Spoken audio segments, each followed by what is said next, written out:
हाँ जी सर, स्वागत है आपका in lecture number 8 of the course on linear equation in two variable के अंदर।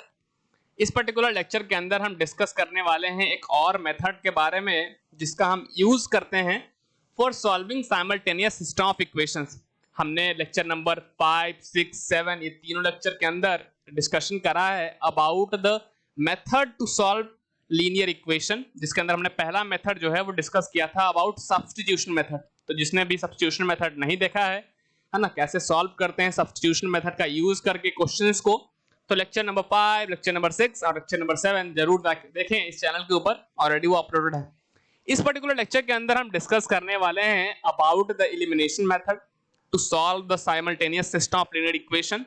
कि आपको दो इक्वेशन एक साथ दी जाएंगी, आपको बोला जाएगा बताओ x और y की वैल्यू क्या होंगी इस पर्टिकुलर गिवन इक्वेशन के लिए, और जब आप वैल्यू निकाल रहे होगे ना तो आपको जो मेथड यूज करना है वो एलिमिनेशन मेथड का यूज करना है। अगर मान लीजिए सवाल में ऐसा बोला तो आपको पहले समझना पड़ेगा ना कि एलिमिनेशन मेथड होता क्या है।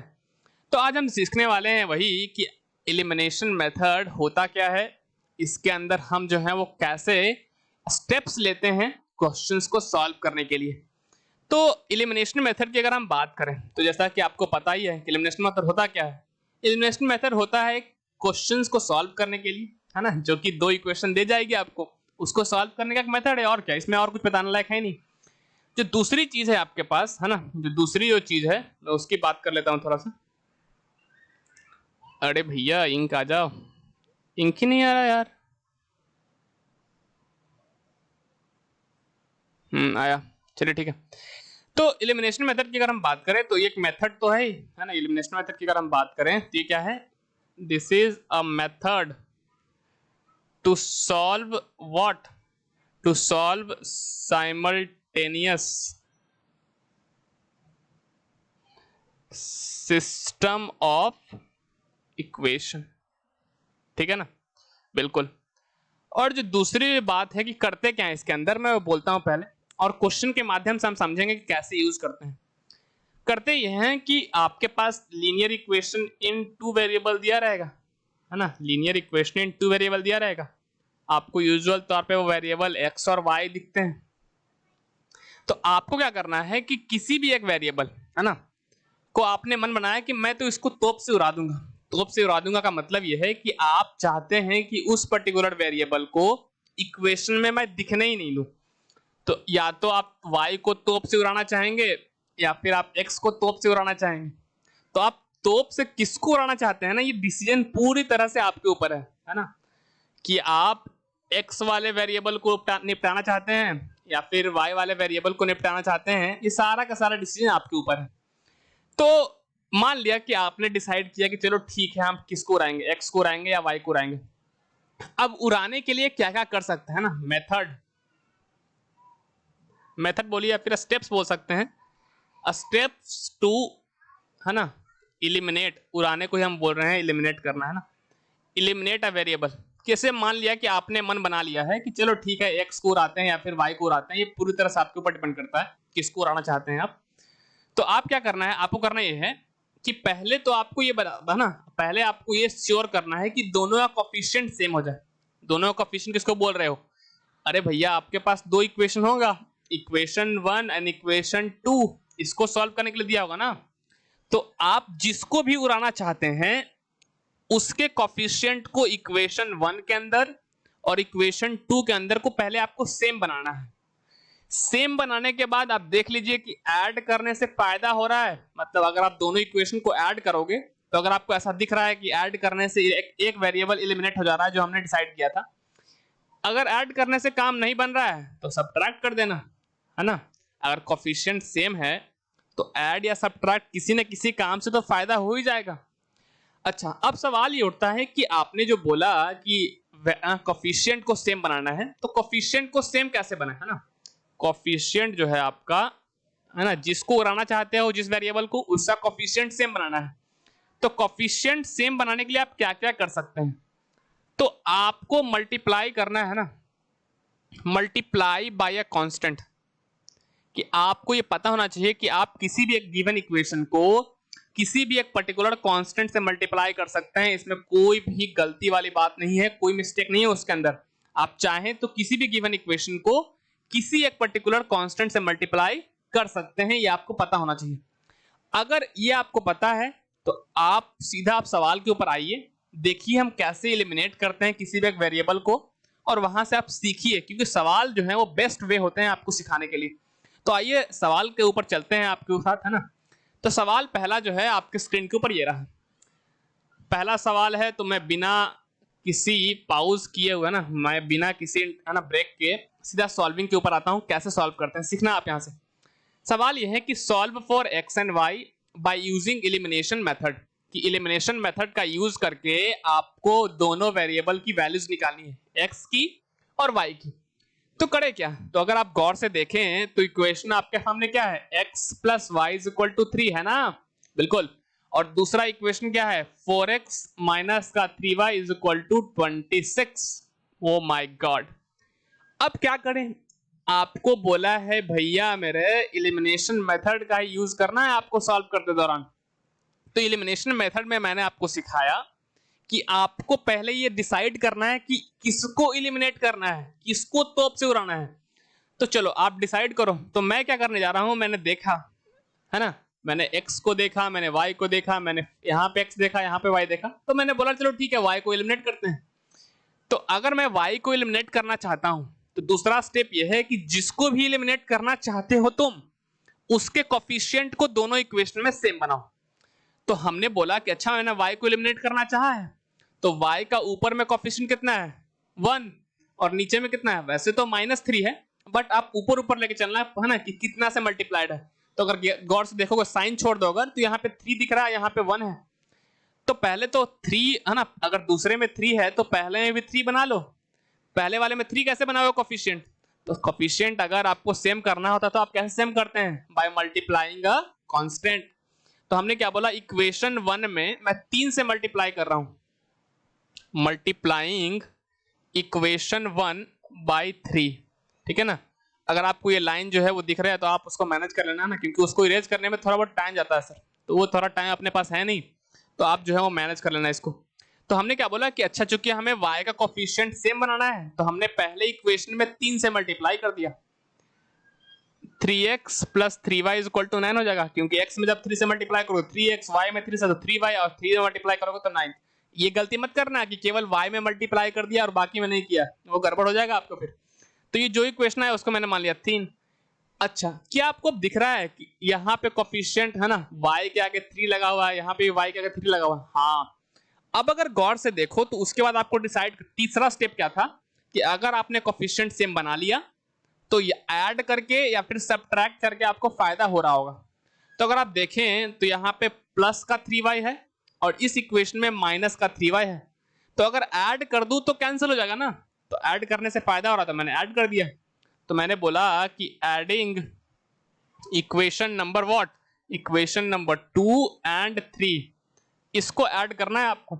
तो अगर आप ऐड करोगे तो यहाँ पे देखो पहले इक्वेशन में 4x है, यहाँ पे 3x, तो ऐड होने पर जाएगा 7x, ये प्लस का 3y और माइनस का 3y क्या हो जाएगा जुड़ने पे 0। ये 9 है यहाँ पे RHS के अंदर, और दूसरे इक्वेशन के अंदर RHS के अंदर कितना है 26। तो अगर आप ऐड करेंगे तो 26 प्लस 9, तो अगर आप देखें तो ये 7x आ जाएगा, 26 और 9 को ऐड करने पे 35 आ जाएगा।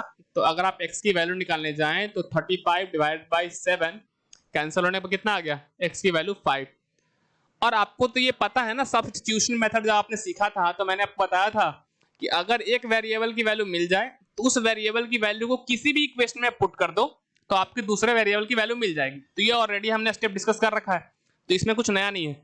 अच्छा, तो x की वैल्यू अगर 5 आ गई है तो मैं पहले इक्वेशन में इसको पुट करने जा रहा हूँ। पहला इक्वेशन क्या है देख लो, पहला इक्वेशन जो है अपना वो है x plus y equal to 3। तो आइए अगले पेज के ऊपर चलते हैं।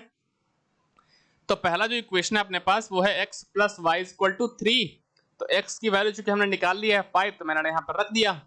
तो आपके पास क्या जाएगा, सॉल्व करने के बाद y इक्वल टू 3 माइनस का 5, क्योंकि जब 5 उधर जाएगा तो प्लस का 5 से माइनस का 5 हो जाएगा, और 3 माइनस 5 कितना आ जाएगा y, तो y इक्वल टू आएगा कितनी -2। तो अब हम बोल सकते हैं ना क्लियरली कि अच्छा कि x is equal to 5 and y is equal to -2 is a solution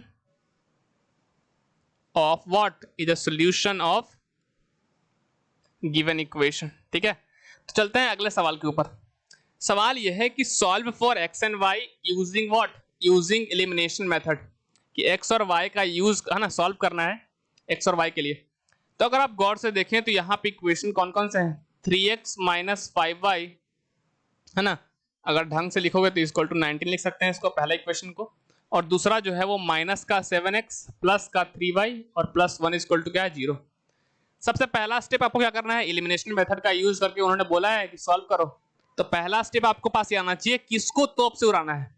तो मैंने बोला कि x को या y को, तो पिछले वाले में हमने किसको उड़ाया था, y को। चलो एक बार x को उड़ाने की कोशिश करते हैं। तो हम क्या कर रहे हैं, हम x को उड़ाएंगे। जिसको भी उड़ाना चाहते हो उसके कोफिशिएंट को सेम करो। तो अगर आप देखो तो पहले इक्वेशन के अंदर x का कोफिशिएंट कितना है 3, और यहाँ पे दूसरे इक्वेशन के अंदर x का कोफिशिएंट कितना है माइनस का 7 है। अगर मैं माइनस साइन छोड़ दूं तो देखो कितना रखूंगा, 7 लेके चलता हूं, ठीक है ना। माइनस साइन वो सब छोड़ देना, केवल ऊपर ऊपर मॉडुलस पॉजिटिव वैल्यू की बात कर रहा हूं मैं। तो यहाँ पे देखा तो 3 है, यहाँ पे देखा तो माइनस का 7 है, बट मैं 7 लेके चल रहा हूँ।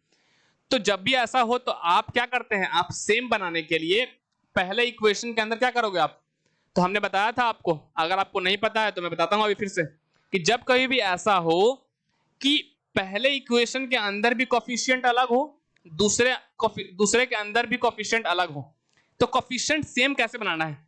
तो उसका सबसे सिंपल सा ट्रिक क्या है कि आप कोफिशिएंट जो पहले इक्वेशन का होगा ना उसको दूसरे इक्वेशन से मल्टीप्लाई कर देना, और जो दूसरे इक्वेशन में जो कोफिशिएंट होगा उसको पहले से मल्टीप्लाई कर देना। ये क्या कर रहे हो, पहले को दूसरे से, दूसरे से पहले को मल्टीप्लाई करने के लिए बोल रहे हो। ध्यान सुनो मैं क्या बोल रहा हूं, मैं ये बोल रहा हूं कि अगर इस इक्वेशन को देखोगे तो इसमें x का कोफिशिएंट कितना है, तो इसमें x का कोफिशिएंट जो है वो 3 आ रहा है, और यहाँ पे अगर देखोगे तो इसमें x का कोफिशिएंट वैसे तो -7 है, बट मैं क्या कर रहा हूँ कि पॉजिटिव वैल्यू की लेकर चल रहा हूँ ना, तो ये 7 है, तो 3 है और 7 है। तो आप क्या करो, पहले इक्वेशन में इससे कोफिशिएंट से मल्टीप्लाई कर दो और दूसरे इक्वेशन में इससे कोफिशिएंट से। मतलब ये कि जो इसका कोफिशिएंट 3 है उसको इससे मल्टीप्लाई करो इस इक्वेशन को, और जो इसका कोफिशिएंट 7 है उससे इसमें मल्टीप्लाई कर दो। तो मैं क्या कर रहा हूं, मैं मल्टीप्लाई कर रहा हूं, ध्यान समझना, मैं मल्टीप्लाई कर रहा हूं किसको, इक्वेशन 1 को किससे 7 से, और इक्वेशन 2 को 3 से मल्टीप्लाई कर रहा हूं, इक्वेशन 2/3। तो अगर आप मैं ये करोगे तो देखो ध्यान से क्या मिलेगा आपको। तो पहले इक्वेशन में 7 से मल्टीप्लाई किया, तो पहला इक्वेशन में मल्टीप्लाई करोगे तो 7 × 3 21x minus 35y is equal to 19, 7 जा कितना होता है, तो 963, 8 में 6, और यह आ जाएगा 113। अच्छा, और दूसरे में अगर मल्टीप्लाई करोगे 3 से तो क्या आएगा, माइनस का 7 × 3, तो माइनस का 21x प्लस 3 × 3 कितना जाएगा 9y, और है ना प्लस का 3 आ जाएगा, लेकिन उधर जाकर कर देंगे माइनस का 3। अब आपको जो इक्वेशन मिला मैंने उसको थर्ड बोल दिया और उसको फोर्थ बोल दिया। अगर आप गौर से देखें तो हमने x को कैंसिल करना चाहा था, हमने x का कोफिशिएंट सेम बना लिया है, और अगर देखो तो यहाँ पे प्लस का 21x, यहाँ का माइनस का 21x, तो क्या करना है, ऐड या सब्ट्रैक्ट, ऐड कर देते हैं। तो हमने दोनों को ऐड कर दिया, तो ये 21x और माइनस का 21x कैंसिल, ये 9y और माइनस का 35y, तो आपका आ जाएगा माइनस का 26y, 113 में से 3 अगर जाएगा तो आ जाएगा 110, है ना। अगर आप सॉल्व करेंगे तो y इक्वल टू आ जाएगा 110 डिवाइड बाय माइनस का 26, 2 से कट जाएगा 13, और 2 से कितना आ जाएगा ये 55, तो आंसर आ जाएगा -55/13। कहीं देख लीजिए गड़बड़ तो नहीं हो रहा है ना। अगर गड़बड़ हो रहा है तो मैं देख लेता हूँ एक बार, पहले 7 से मल्टीप्लाई किया था ना, तो 963, अच्छा ये आ जाएगा 123 आ जाएगा शायद,